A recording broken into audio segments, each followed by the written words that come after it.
Hi, everyone. Welcome to another amazing topic of conversation. And yes, I did have to do a lot of studying to be able to understand all the logistics about what we're talking today. So I want to introduce a very good friend of mine, an amazing leader, Jennifer Diaz, president of Diaz Trade Law. So Jen, welcome.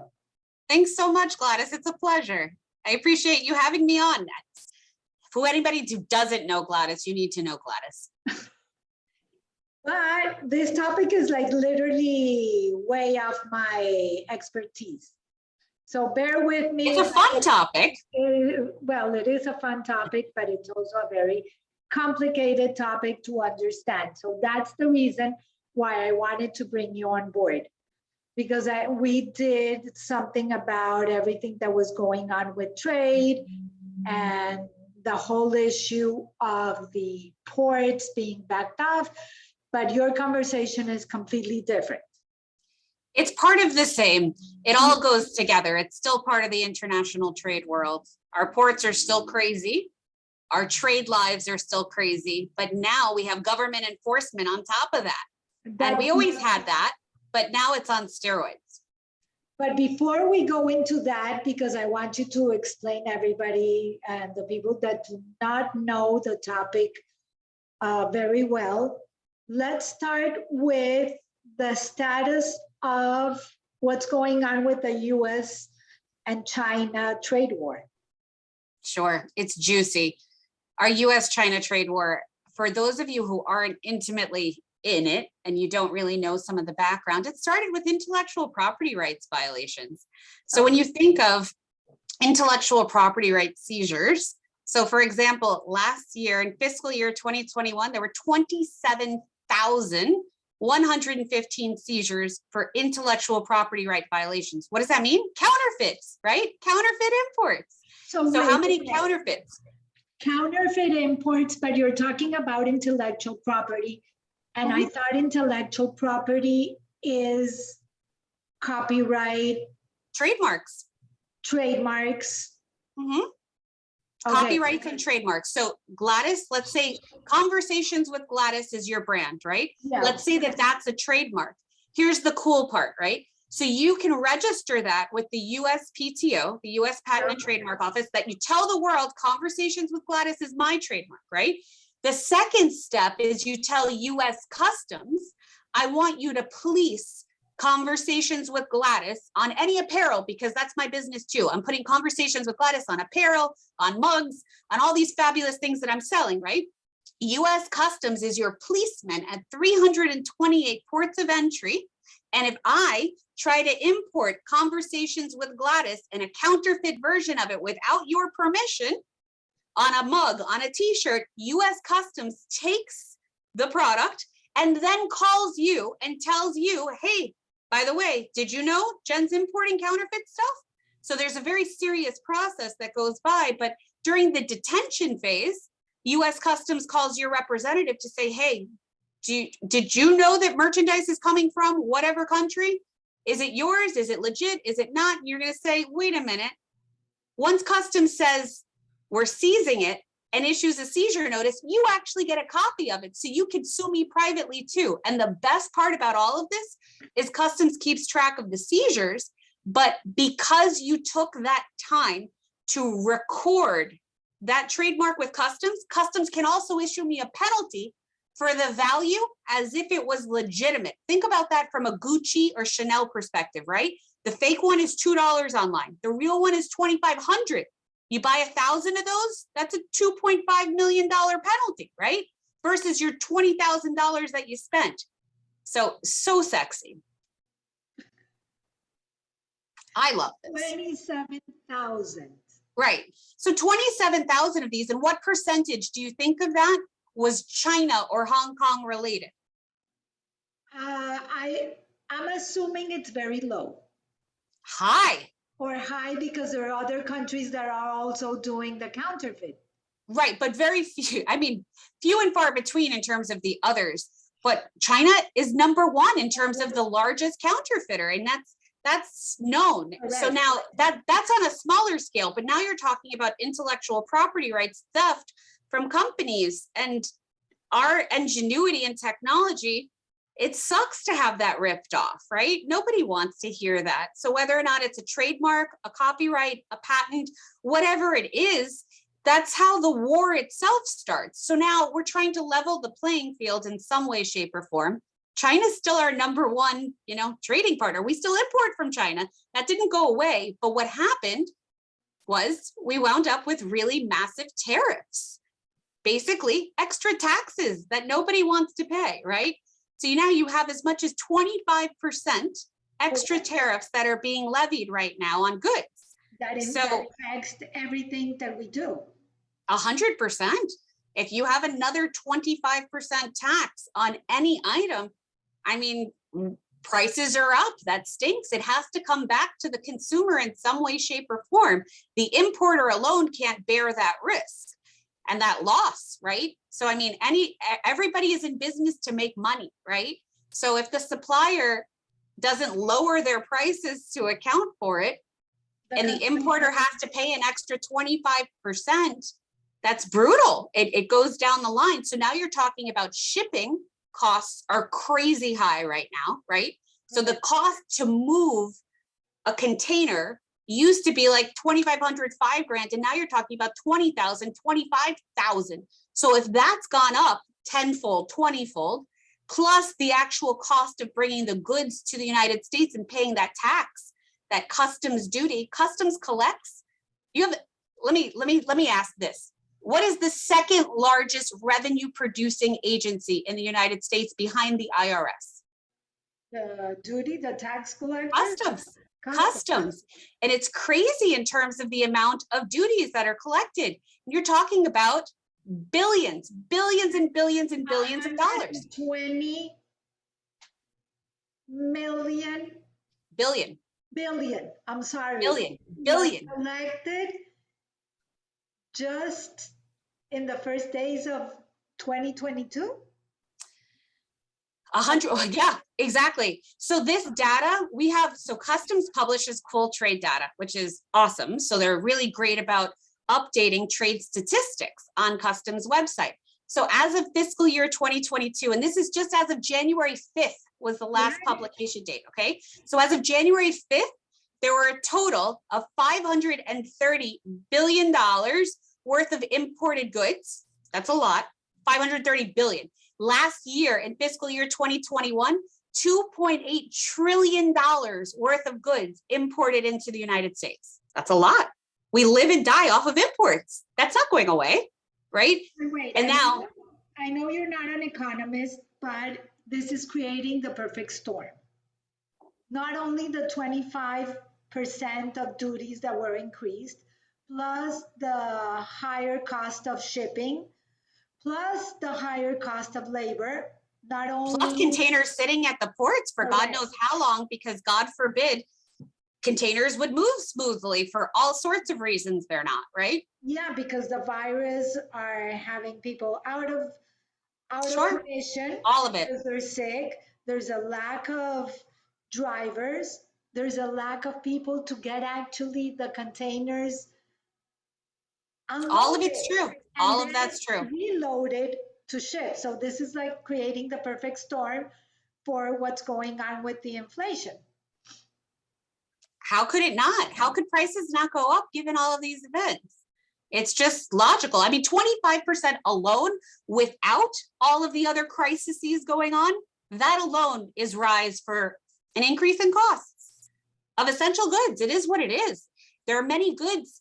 So what to back up with the 25%, what we're seeing and what's juicy about it is, unfortunately, and it's I can't say unfortunately completely, although it's horrible that it happens, but it's great for business. So I have to say, business wise, it's phenomenal because enforcement is up the wazoo. Because what happens when there's an increase in duties? Unfortunately, people get creative. Now all of a sudden there's double invoicing, there's lying, cheating, stealing. So customs is out for blood looking for the money, right? So customs job is to collect revenue. And right now there's an extra 25% in duties for all sorts of commodities. I mean, it's a whole lot of them. It's the majority of everything you could possibly import. So there were exceptions called exclusions. Basically, to make a long story as short as possible, there was a way to fight to say my product shouldn't have that 25% because of XYZ. A lot of people lost that fight. About 5% of people won that fight. Now, the crappy part about that is they expire. They're not permanent exclusions. So They're they only have for a to- small period of time. They have to reapply for the exclusion? They have to get extensions and or they have to reapply and or they have to get lucky and have them reinstated. So right now we're in the middle of waiting for a reinstatement of the exclusion process. And the United States trade representatives, they're not nice enough to tell us whether or not we're going to have to reapply, whether or not exclusions are just going to all be reinstated, whether or not there's going to be a new application process to begin with. Maybe you can apply again. Maybe they're going to extend some exclusions. Maybe they won't. So every time a set of exclusions ended, you had to see whether or not you were part of the list that was extended for the next set of time. So there were a lot of COVID related exceptions that you can imagine kept going, kept getting extended. But that's about it right now. So now all sorts of products want to come back online with those exclusions. And then there's big talk about whether or not they're going to be retroactive, right? Because that would be great if you could get some refunds for the 25% that you likely paid over the last however long, right? Since December or whenever your particular exclusion expired, because everything's on a sliding scale. So that's super juicy and our eyes are peeled. The US Trade Representative just made a big speech a couple days ago and didn't even mention it. So that's the big elephant in the room and everybody wants to know, are exclusions coming back, not coming back? And then you also have, so to go back in terms of what people are doing, there's currency manipulation, there's lower pricing, there's invoicing issues, meaning I've heard this too many times, especially from smaller companies. So don't let this be you. If you're a smaller company, don't let a supplier fool you. Don't let them tell you that one invoice is for them and one invoice is for customs. There should never, ever, ever, ever be two sets of invoices for any reason. It's not logical. It doesn't make sense and it's not good. It's fraud. It's criminal. And people have gone to jail for this and you don't want to be one of them. And unfortunately, with customs understanding that there's that 25% on the line, and that's not even accounting for anti-dumping and countervailing duty issues, which could be, I just was working on a case with over 700%. So imagine we're crazy about 25%. Imagine 700% for a particular item. It's nuts. So in the industry, we're seeing all sorts where I'm working on behalf of some clients where we wind up telling on people that are doing the wrong thing that we know about, that are taking advantage and not paying their share, right? And there are processes within the government to do that.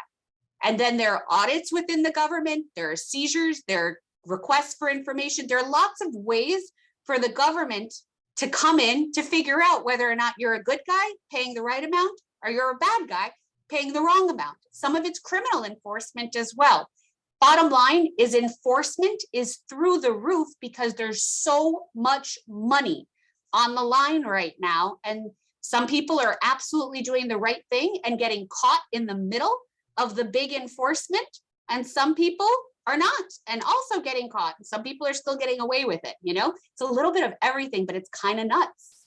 But that's also contributing to the whole shortage of things and the whole At the end of the day, disruption of the supply chain. at the end of the day, if wooden bedroom furniture, for example, has horrific anti-dumping duties. I mean, I was just at all the furniture stores and, oh yeah, we can get that to you by like April. It's January. Yeah, April's pretty good. What? April's good?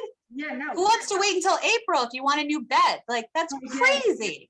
Like, that's not the way that should work. Well, you know, maybe the bed's in the middle of the sea somewhere and maybe it'll get here, maybe it won't. I mean, who knows what shipping container it's on, you know? Hopefully it doesn't sink or have an issue, right? It's crazy, but there's so many unknowns right now. And there's no predictability that people love. Yeah, you cannot predict or you cannot plan. It's hard. It's hard to plan. I mean, usually you plan, in this instance, you plan to miss a shipment. So that's why the big guys literally said, I can't deal. I'm going to get my own ships. If I have my own ship, Right. my own containers, then you know what, I can plan because it's mine. I don't have to wait on anybody else.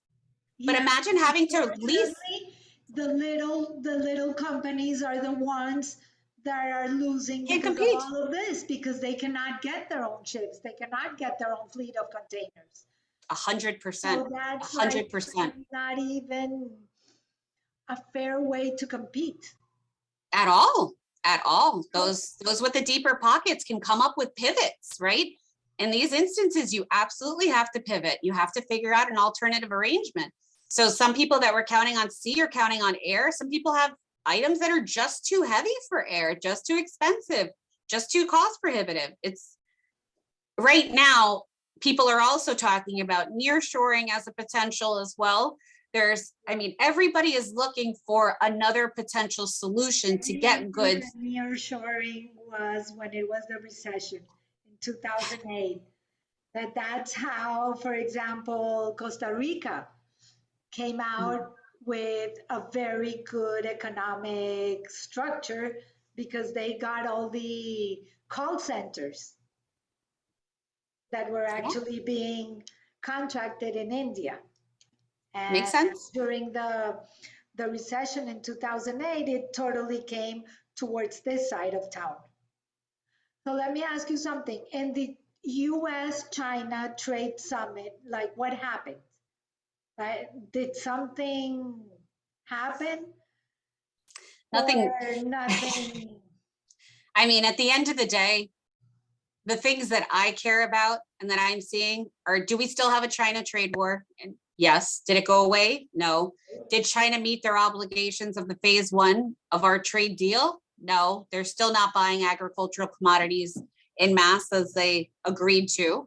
Are list 1, 2, 3, and 4 still implemented? Absolutely. I mean, we basically have every item in the world, like every item you could possibly import, subject to either list 1, list 2, list 3, or list 4. All 4 of those lists are still active, but for 4B, that's a little special subset with a tiny bit of goods. So the majority of items that you're importing still have either 25% or 7.5% tariff, depending on your list. It's a lot of money. That's not going away. I don't see that going away anytime soon. Our relations aren't getting better. So if that's importing from China. China is the number one. And that's the best part, right? At the end of the day, is that going to change? And the answer is no. I mean, how many clients have I spoken to that have told me, look, I invested millions upon millions upon millions of dollars in China for the technology, for the advancements that are there, and so on. I have my warehouse, I have my manufacturing facility, I have my people with the know-how there. If I was to pick up and move that somewhere else, that wouldn't work for me, right? And maybe I'm hoping that this trade war is going to end at some point too. And then on the flip side, I have people that did pick up and did move elsewhere, right? And they spent millions of dollars and we planned and so on. And we made sure that when they picked up and went elsewhere, it would qualify for all sorts of free trade, whatever. You know, I want to move to Mexico. Great. Let's make sure it qualifies for USMCA. So you get 0 duties instead of, 25 plus whatever your normal duties are, right? So you have all of that, you qualify, but then your workers have to get trained, right? And your quality has to be as good. So now they spend gazillions of dollars and they're not as happy as when they were in China producing for a higher cost because the quality itself doesn't work. The bottom line is an oldie but goodie is what a lot of people are counting on. And a lot of people say, you know what, I'm not moving. It's just not happening. And the stats are the stats, and the stats show us exactly what's going on. $120 billion has been collected in these duties and these are the extra China tariff duties. That's a lot of money since the trade war started. And that's I'm not talking about the lawsuit right now. But then again, when we look at our top trading partners, right? The top country that we import from, even in the state of Florida, is China. So even here, locally, $11.4 billion in 2021 is what we in the state of Florida imported from China. And you know who the next trading partner was? Mexico, 7 billion. And then Canada, almost 5 billion. And that's a big difference. Huge. A totally big difference. So we're talking double digits versus single digits. What's going on in Florida? Like our ports? Yeah, I mean, China and then Mexico and then Canada?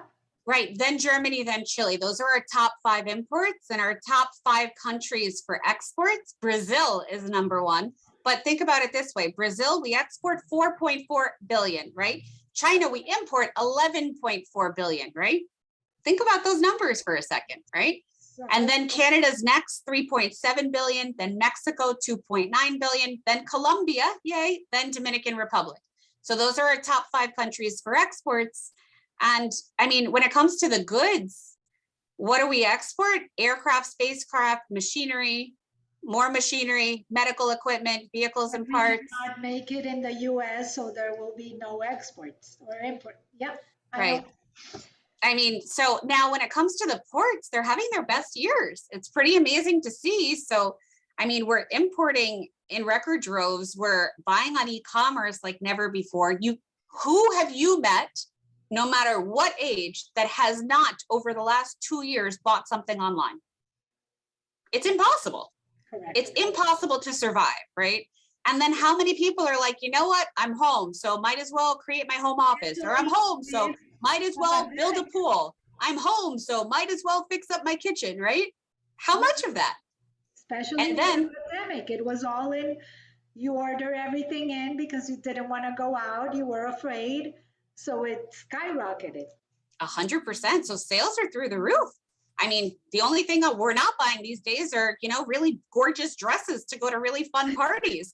I mean, but what are we buying? Spanx. We're buying our leggings, our jeans, our comfortable clothing, our sneakers, our flip-flops. I mean, God forbid we would buy suits these days. That's the one thing nobody's wearing, right? That's a whole nother fun topic in terms of going back to work and what we're all going to look like after that. But DSW had to change their whole inventory, because dress shoes were not selling. Now they why would they? Where would you go? Sneakers. Yeah, you don't have anywhere to go yet. We're getting there. Exactly. So when it comes to the ports, I mean, what's quite cool is Port Miami's had its best year yet, their busiest year in cargo activity in port history. It's pretty amazing to be able to say that, right? Yeah. And in Port Everglades, they have now the post-Panamax ships are coming in, which is really quite cool. Do you remember the dredging that happened in Port Miami years ago? So now Port Everglades is finally getting the benefit of that dredging as well. And they finally finished theirs. So now they're getting their post-Panamax cranes and post-Panamax ships. So imagine this, they're going to have in one single ship, right, 4,849 containers in one ship. Isn't that crazy? The Panama expansion. Yeah. Isn't that crazy? That's really crazy. So now our time is over, because I really want to go into this. The lawsuits. Yeah. So the lawsuits are super juicy. In basic English. Sure. So the 301 lawsuits that you talked about. So it's it's a 301 lawsuit, because these are called the 301/China tariffs. So the idea here is $120 billion has been collected by the US government, by US Customs, for these China tariffs, whether you paid 25% or what, right? Now, the lists are divided in 1, 2, 3, 4. So basically everything you could possibly import was pretty much put on 1, 2, 3, 4 list.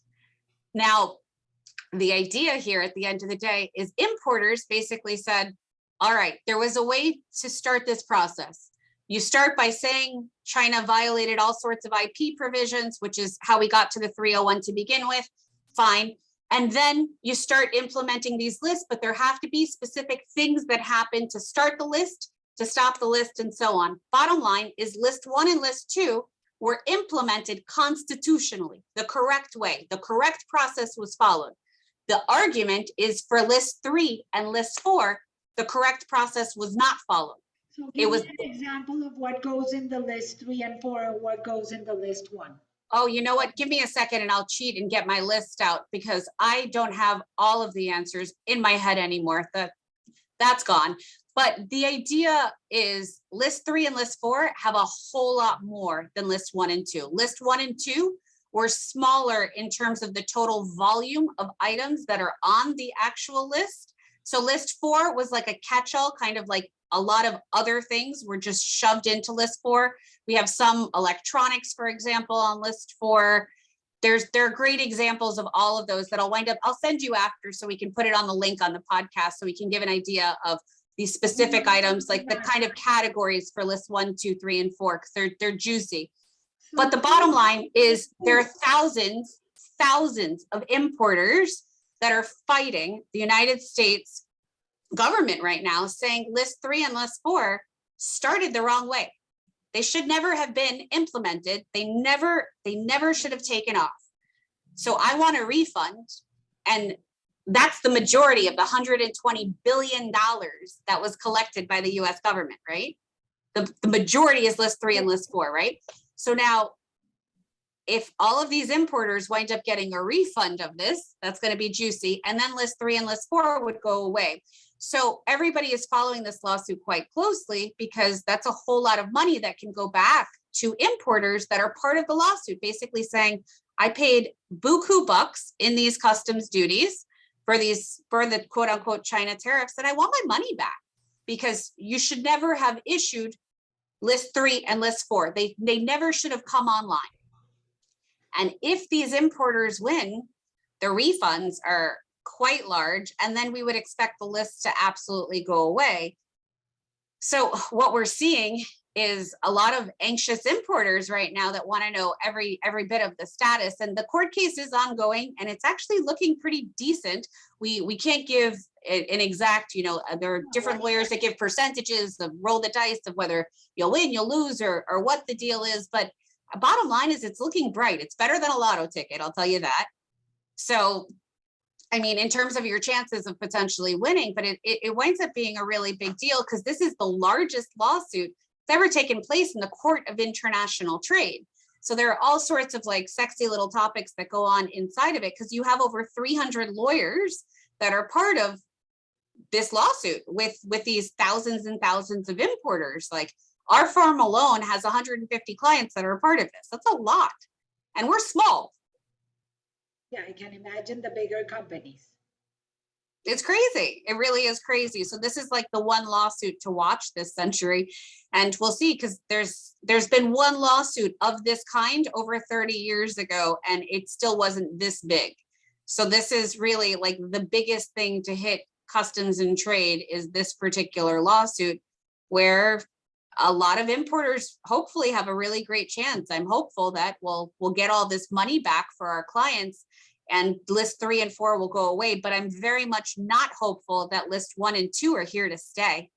So I don't think our China relationship's going to get any better over time. Like, right, if I ask anyone that I know in my world, none of us are hopeful that the US-China relationship is going to be repaired within the next year, 2 years. This isn't an immediate fix. So being very naive, let's say that the lawsuit moves forward and part of the list go away and the importers get their money back. Will that lower the prices?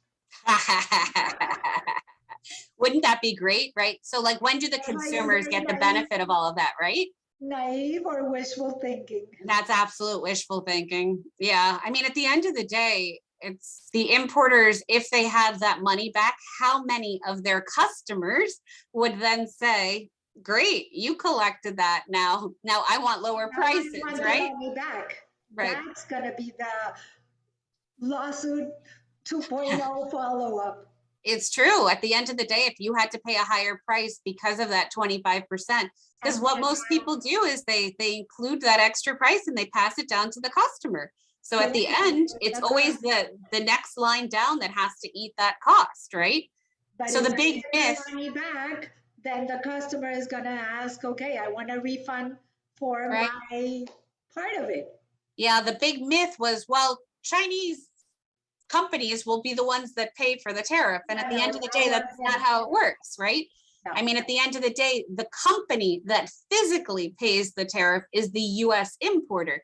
Whether or not the importer is able to negotiate a better price with the Chinese supplier as a result of the 25%, that's something else. But it doesn't mean that the Chinese supplier has anything to do with the actual payment of the tariff. So there was a lot of misunderstanding about that at the beginning. And at the end of the day, unfortunately, it winds up hitting the consumer, as you said. You know, it's at some point in time, you're going to pay higher prices for everything because it trickles down. It takes many months for a good from China after it's made to physically get to the United States, to get off the ship whenever that finally happens, right? And then to get on store shelves. There's a lot that goes through. So you figure about 6 months when it leaves China before it actually physically gets on a store shelf. And that's fast. Yeah, no, I get it. And that's cost. And now with everything, I know. But with this, we're going to have to say goodbye. Our time is over. I know we need to do a follow-up and come back with what really happened with the lawsuits and the whole. Yeah, I would love to share US good news with you. Hopefully I'm not like in Tahiti or something like that. So Jen, thank you so much. And everyone out there, have a great week. Stay tuned for next Wednesday for our conversation. And above all, stay safe. And stay compliant. No double invoicing, please. That's very well, that's a very, how can I say it, decent. Sound advice. In Latin America, that's something that goes on like every single day. I know. Unfortunately. Yeah. Like if we have 1 minute, I remember when I had my cosmetic company, I went into the airport because some of the makeup I had to bring myself. I couldn't ship them. The rest was actually made in Colombia. And I remember that I had the actual invoice and I wanted to pay taxes. And in the airport, they said, no, you can't. You need a check. And I had the checkbook. I said, okay, I have the checkbook. How much is the tax? No, you can't. You need cash. So I knew that they were going to do that. And I had also cash. And then they said, oh, but you need the FDA registration for each product. They're here. Like every single thing I had anticipated. And they didn't let me pay. And I said, look, I cannot leave the airport unless you let me pay the taxes because I'm going to get a visit from the IRS to pay taxes. So there was a guy looking at me and I didn't know who this guy was, but he just kept, and everybody had left. The airport at that point was really empty. And the guy started to open his bag and it was a camera. He was a Univision reporter going to Colombia to do a story. And he said, okay, this story is fascinating. You want to pay taxes and they are not letting you pay taxes. So I'm reporting this. When they saw the cameras, they go, okay, pay taxes. And at that point, I said, I'm paying you with a check. I'm not giving you cash. I'm paying you with a check and I need an invoice. It took them like an hour to figure out how to give me an invoice. I wish I could say I was surprised. It's so sad. Unfortunately, that's the story. And yeah, in the US, we have our customs brokers sometimes meet our clients at the airport so they can file the paperwork alongside the goods to then pay the tariff at the airport. I mean, they can give you an invoice right there. Here, you know where the money goes, and unfortunately, that's the whole. Yeah, as long as it's going to the right place, we can talk about all sorts of fun fraud. That's another fabulous episode, ways in which customs fraud goes on in all sorts of fun countries. I know. To be continued, Gladys. This was a pleasure. Thank you. Thanks. Take care. Bye.